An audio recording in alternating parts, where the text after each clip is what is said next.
कान ऊंचा करके किसी जर्दे की पुड़िया को खाकर अपना मुंह भर रहे होते हैं, किसी की राशन की दुकान पर चीनी तोलता हुआ बाप या खेत में हल चलाता हुआ बाप सोच रहा होता है मेरा बेटा पढ़ने गया है, वो बड़ा होकर वापस लौटेगा। कम से कम उनके सपनों को, उनकी उम्मीदों को, उनकी तमन्नाओं को गला घोट देने का हमें कोई अधिकार नहीं है। जो अपने पिता का नहीं हो सकता, यकीन मानिए इस परम पिता से उम्मीद मत कीजिएगा। इसलिए हम खूब लड़ेंगे, हम काम करेंगे, सब चीजों से परे काम करेंगे। हमें पता है कि इस पूरी जिंदगी में सिर्फ मेहनत रंग दिखाती है। मेहनत है दरिया तेरा बूंद भर भी एहसान नहीं है हम पर, ए दरिया तेरा बूंद भर भी एहसान नहीं है हम पर। हमने जब भी पानी पिया है इन पहाड़ों का सीना चीर कर पानी पिया है। हम इस जुनून को लाना चाहते हैं।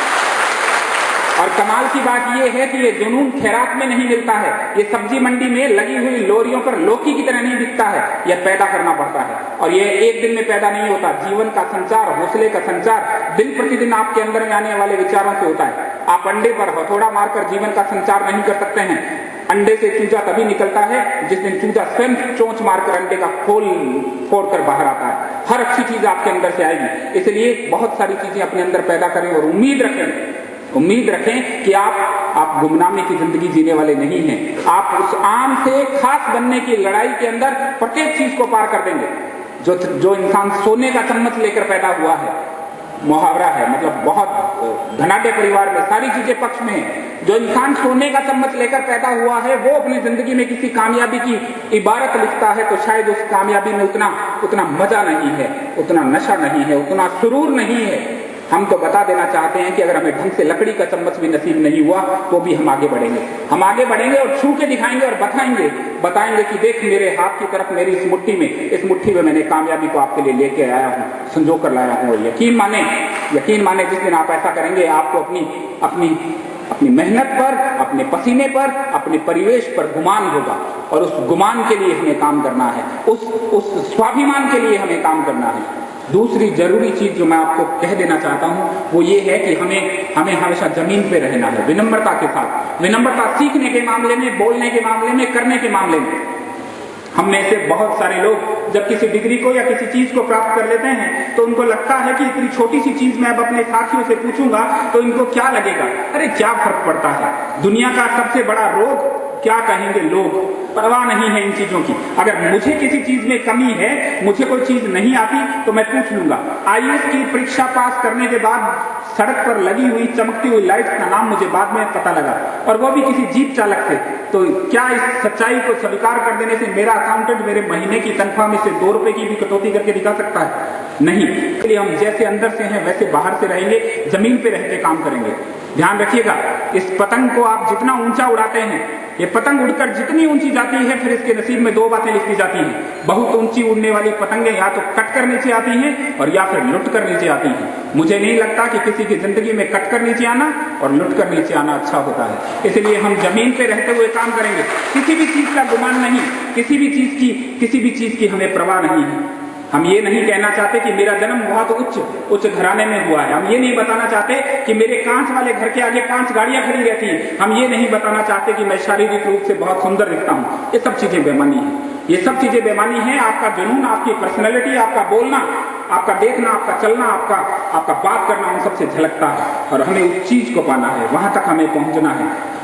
हमें कभी भी दांत बनने की गलती नहीं करनी है। ये दांत सख्त होते हैं, अड़ियल होते हैं। आप गाजर डालिए काट डालेंगे, आप गुलाब जामुन डालिए काटेंगे। इनका काम काटना है। ये काटते हैं, अड़ियल हैं, सख्त हैं। इसलिए जन्म के कई साल में अपने आते हैं और मरने के कई साल पहले टूट जाते हैं। हमें जीभ की तरह बनना है, नरम मुलायम, सर्च मिलने को तैयार, भूलने को तैयार, जो शायद इसी वजह से जन्म में भी हमारे साथ होती है और मरते दम तक हमारे साथ जाती है। इसलिए जमीन पर रहते हुए ढेर सारी अच्छी चीजों को, छोटी छोटी चीजें नहीं आती, पूछेंगे, बताओ मुझे, ये बताओ, मैं नहीं जानता हूं। कोई फर्क नहीं पड़ने वाला। इसको हटा दीजिए, इन सब चीजों को जो हमें रोकती आई हैं। 55-60 साल की उम्र के बाद ये दोगलेपन की जिंदगी आपके कंधों पर इतना बोझ डाल देगी कि फिर जीना पसंद नहीं आएगा। इसलिए बहुत निर्मल बनते हुए सीधे सीधे, मुझे नहीं आता, मुझे बता दीजिए। जिस दिन ये जितेंद्र कुमार सोनी अपने नाम के पीछे लगे हुए IAS को अपने सिर पे बिठाएगा, उस दिन जितेंद्र खत्म हो जाएगा। मैं उस जितेंद्र को जिंदा रखना चाहता हूं और वही चीज मैं उम्मीद करता हूं सारे लोगों से, वही उम्मीद करता हूं उन सारे लोगों से कि सब चीजों से परे, सब चीज बदलना चाहते हैं तो अभी से बदलना है, खुद को बदलना है, अपने आप को बदलना है, बहुत सारी चीजें अपने पास लानी है। और तीसरी जरूरी चीज मैं कहना चाहूंगा कि किसी भी रटन चीजों से परे थोड़ा थोड़ा हर चीज से सीखिए। जहां कहीं भी कुछ मिलता है अच्छी चीजों को अपने ध्यान में रखिए, अपनी हॉबीज को जिंदा रखिए। आप सिनेमा देखते हैं, कुछ भी करते हैं, वहां से सार्थक चीजों को अपने अंदर संजोने की कोशिश कीजिए। किताबों का ढेर नहीं लगाइएगा। अगर किताबों के ढेर से कुछ जिंदगी में प्राप्त होता तो लाइब्रेरियन दुनिया का पहला IAS होता, पर ऐसा होता नहीं है, ऐसा होता नहीं है। आप बहुत सारी चीजों को अपने आसपास के माहौल में देख सकते हैं। एक बहुत छोटी, मैं जल्दी इसलिए बोल रहा हूं ताकि मैं कम समय में बहुत ज्यादा बात आप तक पहुंचा पाऊं। एक बहुत छोटी सी चीज कहना चाहूंगा कि एक बार एक साधु के पास तोते थे। वो साधु बहुत विद्वान था, समझदार था। उसने तोतों को सिखा दिया, शिकारी आएगा, जाल बिछाएगा, दाना डालेगा, हमें फंसाएगा, लेकिन हम फंसेंगे नहीं। साधु इतना विद्वान, तोते सीख गए, शिकारी आएगा, जाल बिछाएगा, दाना डालेगा, हमें फंसाएगा, लेकिन हम फंसेंगे नहीं। वो इतनी बार बोलते कि साधु निश्चिंत हो गया कि मेरे तोतों का कुछ बिगड़ने वाला नहीं है भाई, अब मेरे तोतों को कोई नुकसान नहीं पहुंचा सकता। संजोग से एक दिन साधु को बाहर जाना पड़ा, और जब वो बाहर गया और उसके जाने के कुछ समय के पश्चात एक शिकारी जब वापस लौट रहा था खाली हाथ, ये सोचते हुए कि आज दिवाली के अवसर पर मैं मेरे बच्चों को कुछ खिला नहीं पाऊंगा, पक्षी मेरे हाथ में आए नहीं, क्या करूं।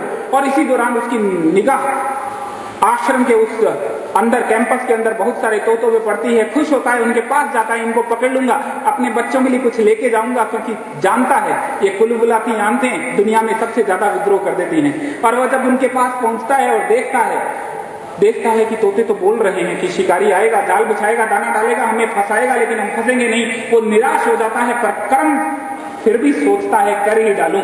वो जाल बिछा रहा है, तोते बोल रहे हैं। वो दाना बिखेरता है, तोते बोलते हैं शिकारी आएगा, जाल बिछाएगा, दाना डालेगा, हमें फंसाएगा, लेकिन हम फंसेंगे नहीं। तोते उड़ते हैं, दाना खाते हैं, फंस जाते हैं, चारों कोनों को पकड़कर बहेलिया उस जाल को पीठ पे लाद के चल पड़ता है, और तोते अब भी बोल रहे हैं शिकारी आएगा, जाल बिछाएगा, दाना डालेगा, हमें फंसाएगा, लेकिन हम फंसेंगे नहीं।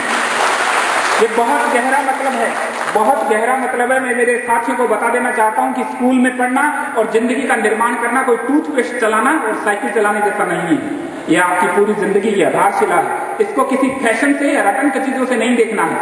कमाल की बात तो ये हो गई है कि एडिडास के जूते कैसे आते हैं, ली कूपर की जींस कौन सी आती है, कौन सी मोबाइल कंपनी किस प्रकार के SMS पैक को फ्री देती है, इसके बारे में हमें ढेर सारा जानते हैं। हम ढेर सारी चीजें जानते हैं, लेकिन बचपन में जिसने पहली बार हमें गोद में उठाया था वो पिता हमारी उम्र बढ़ने के साथ साथ उसके कंधे क्यों झुक रहे हैं, और हमारी उम्र बढ़ने के साथ साथ माँ की आंखों के नीचे का कालापन क्यों बढ़ रहा है। जिस दिन हमने इसको समझना शुरू किया, यकीन मानिए एक अनजानी शक्ति आपको सदैव सही दिशा में रखेगी, और उसकी आप तलाश कीजिएगा, निश्चित तौर पर उसकी तलाश कीजिएगा।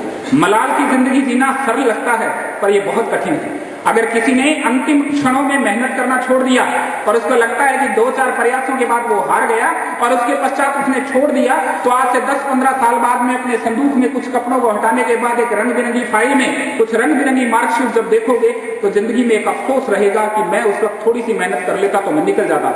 मैं आपको बता दूं, दुनिया में आपका किसी का हाथ कट जाए वो उतना दर्द नहीं देगा जितना मलाल देता है, जितना अफसोस देता है। इस अफसोस और मलाल को अपने से परे रखिए और खूब मेहनत कीजिए। मेहनत से आप पा पाएंगे। रटंत विद्या से परे थोड़ा थोड़ा सीखने के लिए, समझने के लिए मैं एक बहुत छोटा सा उदाहरण दूंगा। राजस्थान के अंदर अभी स्कूल की जब बात चल रही थी, छोटा गांव का कोई भी स्कूल ले लो, गांव के स्कूल में सब जानते हैं डस्टर होता है ना, डस्टर पहुंचने वाला, अंग्रेजी भाषा का शब्द है, हमारे अंदर घुस गया। महिलाएं आज भी पूछती हैं टैन क्यों हो गए, ये टैन कब से हमारी जुबान में आ गया। बहुत सारी चीजें हम धीरे धीरे इम्बाइब करते हैं, अवशोषित कर लेते हैं। अब कितनी सारी चीजें सीख सकता है, पर दिक्कत ये है कि आसपास की बहुत सारी चीजें हमारे पास से निकल जाती हैं और हम भूख मंडूक की तरह इंतजार करते हैं कि ग्रेजुएशन की डिग्री आ जाए या कोई परीक्षा का फॉर्म निकले, फॉर्म भरूंगा, उसके बाद पढ़ना शुरू करूंगा। ये बाजार में दिखती हुई एक जैसी रंगीन सी किताबें तो प्रत्येक एग्जाम में बहुत सारे लड़के खरीद लेते हैं, पर कामयाब और नाकामयाब में एक बेसिक डिफरेंस होता है। तो बहुत महंगी किताब बन जाएगी। इस अखबार में ज्यादातर लोगों का जो समझ होती है वो रंगीन मधुरिमा रविवार नवरंग परिशिष्ट इन तक सिमट जाती है, या कभी कभार खेल समाचार। हम बहुत सारी चीजें पढ़ते ही नहीं है। मैं आपको बताऊं, जिंदगी में दो चीजें आपके सामने हमेशा आएंगी, एक होगा कब यानी फैक्ट वाली चीजें, एक होंगी कंसेप्ट वाली चीजें। अकबर का जन्म कब हुआ ये फैक्ट कहलाता है, पर हुमायूं को लड़खड़ाता हुआ राजा क्यों कहते हैं ये कंसेप्ट कहलाता है। जिंदगी में बिना कंसेप्ट के कभी आप कामयाब नहीं हो सकते, हर चीज को जोड़ के पूछा करें क्यों, ऐसा क्यों हुआ। अखबार में आया 2G स्पेक्ट्रम घोटाला, एग्जाम्पल लेते हैं कि 2G क्या है, क्या ये मेरे मोबाइल वाले 3G की तरह, ये 4G की तरह हो सकता है। ये 4G का मतलब क्या है, जी किसको इंडिकेट करता है, स्पेक्ट्रम इंद्रधनुष को कहते हैं क्या, ये बेनिया पिनाला या इंग्लिश की विद की ओर से बना है या किसी और से बना है। ऐसी बहुत सारी चीजें जोड़कर इंटरडिसिप्लिनरी अप्रोच, इंग्लिश में बोलते हैं, हिंदी में बोलते हैं अंतर्विषयात्मक संबंध, बहुत सारी चीजों को जोड़कर समझिएगा, फिर आगे बढ़िएगा। उसके पश्चात जो दूसरा तीसरा प्रश्न इसमें लोकल समाचार आते हैं, उसके पश्चात संपादकीय आता है। परीक्षाओं की तैयारी के दौरान तो संपादकीय फिर भी पढ़ लेते हैं, और जैसे ही हम सिलेक्ट हो जाते हैं अखबार का वो पेज बहुत सारे लोगों की निगाहों में नहीं आता है। हमें लगता है कि मैं साइंस का स्टूडेंट हूँ, राजनीति का छपा है, मैं क्या करूं, इसमें वेद प्रकाश वैदिक लिखता है या कोई और लिख रहा है। लेकिन आपको बताऊं, शुरू की सारी चीजें कठिन होती है। जिस दिन गुरुजी ने पहली बार क्या लिखना सिखाया था, आपके हाथ में चौक देके स्लेट पे कहा होगा ऐसे लिख के लाओ, शाम तक एक ही चीज घोटते रहो और फिर ड्रिल करके मेरे पास लाओ। शुरू में सब कठिन होता है। मम्मी ने टूथपेस्ट सिखाया था तो बताया था इतना लगाना है, मुंह में ऐसे घुमाना है। हम बहुत बार गटक गए, बहुत बार झाग नहीं बने, बहुत बार फेंक दिया, पर जिंदगी में सब चीजें आ जाती हैं। शुरू में सब चीजें कठिन होती हैं। आप लगातार प्रयास करें, संपादकीय पढ़ें, आपकी समझ का दायरा विकसित होगा। महज डिग्री को एक सुंदर से फ्रेम में चमकदार कांच में अपने ड्राइंग रूम में टांग लेने को बहुत ज्यादा बड़ी अर्जित शिक्षा नहीं कहते हैं। उसके पश्चात अगर आप खेल समाचार देखते हैं तो आपका खेल की जानकारी केवल क्रिकेट तक और इन तक सीमित नहीं हो। आपको अगर धोनी का पता है तो आप राफेल नडाल के बारे में जानते हो, आप क्ले कोर्ट के बारे में पता हो, बजरंग लाल ताखर कौन है, आप डबल ट्रैप के बारे में पता हो, भक्ति शर्मा क्या करती है, वाईचुंग भूटिया कौन है, मोहन बगान क्या है, उबेर कप क्या है, स्टेलमेट किसको कहते हैं, ढेर सारी चीजें आपको आनी चाहिए। जब ये थोड़ा सीखने की कोशिश करेंगे, और वहां कहां रोज अखबार में आता है, हम उसको पढ़ते नहीं है। हमारा पढ़ने का ध्यान रहता है दीवार फांद कर फावड़ा ले भागा, उसको हम पूरा पढ़ डालते हैं। और तैयारी करने वाला लड़का इन चीजों को देखता नहीं है। फिर आता है एक पेज खल विनोला वाला भाव वाला पेज, उसमें मौद्रिक नीति, SLR, CLR, repo rate, reverse repo rate, bank ने ये किया, उस बैंक ने ये किया, अधिग्रहण होगा, इनके बारे में भी जानकारी रखी। ऐसा कोई भी एग्जाम नहीं बचा इस वक्त। इवन RAS के अंदर भी आपको पता है 4 पेपर कर दिए, उन चारों पेपर्स में कॉमन जानकारी है।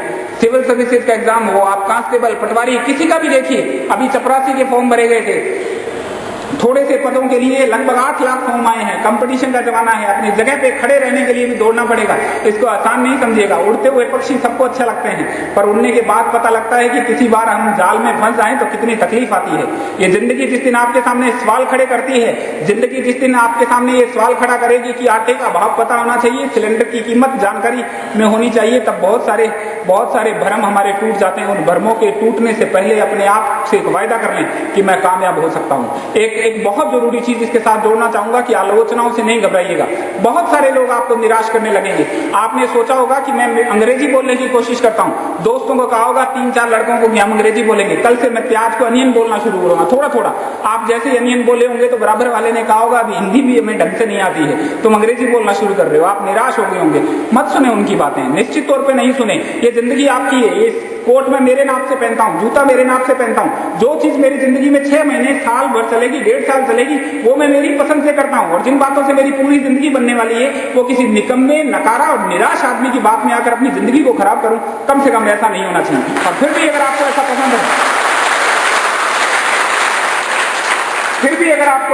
है तो जिए अपनी जिंदगी गुमनामी वाली, फिर कोई पहचान नहीं है। अगर आपको ऐसा लगता है कि आपकी जिंदगी सिर्फ इस बात पे पूरी हो जाती है कि आप अपनी जिंदगी की दैनिक क्रियाओं को करते हुए पूरी जिंदगी जीना चाहते हैं, तो फिर निश्चित तौर पर उपलब्धियों के हिस्से आपके लिए बने नहीं हैं। आप बहुत काम करेंगे, बहुत पढ़ेंगे, बहुत अच्छे तरीके से देखेंगे। इसलिए पहली चीज, आलोचना और निंदाओं से परे रखिएगा स्वयं को। लोग बहुत कुछ कहेंगे, जैसे ही आप ऊपर उठते हैं, ऊपर उठना बर्दाश्त नहीं होता है। उन सब से परे, कुछ मेंढकों ने कसम खाई कि चोटी पे पहुंचेंगे। सभी ने कहा मुश्किल है, फिर भी कोशिश की, 2-4 कूदे, वापस गिरे, फिर 2-4 कूदे, वापस गिरे, तय कर लिया ये हमारे लिए नहीं बनी है, ये हम तो मेंढक हैं, पहुंच नहीं पाएंगे। पर एक लगातार कोशिश करता रहा, गिरता रहा, कोशिश करता रहा, गिरता रहा, और कोशिश करते करते ऊपर पहुंच गया। सबको बड़ी हैरानी हुई, ये कैसे पहुंच गया। साइंटिस्ट ने बाद में रिसर्च की तो पता लगा वो मेंढक बहरा था। वो मेंढक बहरा था।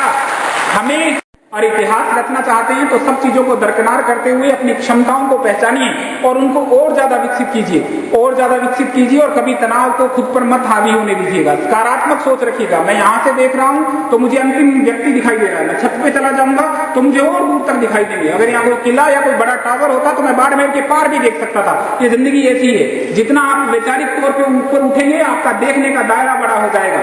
बड़ा दायरा रखिए, छोटी छोटी बातों से हमारी जिंदगी नहीं बदलने वाली। मैं कई बार सोचता हूँ, बहुत सारे लोग आलोचना करते हैं, इस पद पर भी बहुत सारे लोग आलोचना करते होंगे, पर मैं हमेशा सोचता हूँ कि उस व्यक्ति को 24 घंटे मिले हैं, उस 24 घंटे के अंदर वो मेरे ऊपर कितना समय निकाल रहा है। निश्चित तौर पर मैं इतना महत्वपूर्ण हूँ कि किसी व्यक्ति की निजी जिंदगी के 24 घंटों में वो 12 घंटे मेरी चर्चा पे व्यतीत कर देता है। ऐसा सोच के कुछ भी सोचें, लेकिन आप अच्छा काम करें, बढ़िया काम करें। ये आपकी जिंदगी है, ये उपलब्धि आप है। ये कहना चाहता हूँ, बहुत जरूरी चीज कहना चाहता हूँ कि ज्यादातर हम लोग जब किसी अच्छी चीज को सुनते हैं तो बस ये कहते हैं बाहर निकलने दे, मन लगा के तैयारी करूंगा, और फिर हम कुछ समय बाद वैसे हो जाते हैं। हम सारे लोग हम सब की तरह हैं, ढक्कन खोलते ही तेजी से झाग बनते हैं और 15 मिनट बाद हम सबको छोड़ दीजिए, स्वाद बकबका हो जाता है। हमारा जोश, हमारा उत्साह बहुत जल्दी खत्म हो जाता है। कृपया ऐसा नहीं होने दीजिए। यही तो शायद फर्क रहता होगा कामयाब और नाकामयाब व्यक्ति में। ये केवल ना का अंतर नहीं है कि कामयाब के आगे ना जोड़ देंगे, बहुत सारी चीजें आपके पास स्वयं चल कर आएंगी। आज इस वर्तमान दौर में एक चीज बहुत गहरी है। अभी एक उर्दू का एक छोटा सा टुकड़ा है, वो कहना चाहूंगा, वो इस जमाने के ऊपर स्टीक बैठ रहा है। काउंट करना मुश्किल है, 7 करोड़, फिर 125 करोड़। अरे फुटबॉल के मैदान में सुई की नोक के 1 लाख में हिस्से के बराबर है। अगर वहां से अपना वजूद चमकाना है, कुछ करके दिखाना है, तो निश्चित तौर पर अपने आसपास की सारी उपलब्धियों से थोड़ा थोड़ा बटोर लो। सदा सीखने के लिए लड़ाई रहो, हर अच्छी चीज, हर सार्थक चीज। बेकार की बातों में वक्त जाया करने का वक्त नहीं है। कैंटीन में बैठकर 2-4 दोस्तों के साथ जब हम समोसा खाकर अपनी जिंदगी को धुएं में उड़ा रहे होते हैं, तब कुछ लोग बड़ी मेहनत करते हैं और बाद में ठीक रास्ते देते हैं कि मेरा कलेक्शन इसलिए नहीं हुआ कि या तो समय में टाइफाइड हो गया या उसका इसलिए हो गया कि वो तो वही अप्रोच वाला आदमी है। कृपया ऐलान लगाने से पहले एक बार स्वयं आत्मा विरोध करें और बड़ी मेहनत करें, निश्चित तौर पर आप कामयाब हो जाएंगे। मेरी नजर में कामयाबी का बस एक ही पैमाना है, एक ही पैमाना है कि जीवन के अंतिम क्षणों में अगर हमारे पिता या हमारी माँ मंदिर की घंटी बजाएं और दुआ मांगे, तो ये दुआ बहुत बाद में मांगेगी, हे ईश्वर अगले जन्म में टाटा या अंबानी कितना पैसा देना, पर ये दुआ सबसे पहले मांगे कि हे ईश्वर अगले जन्म में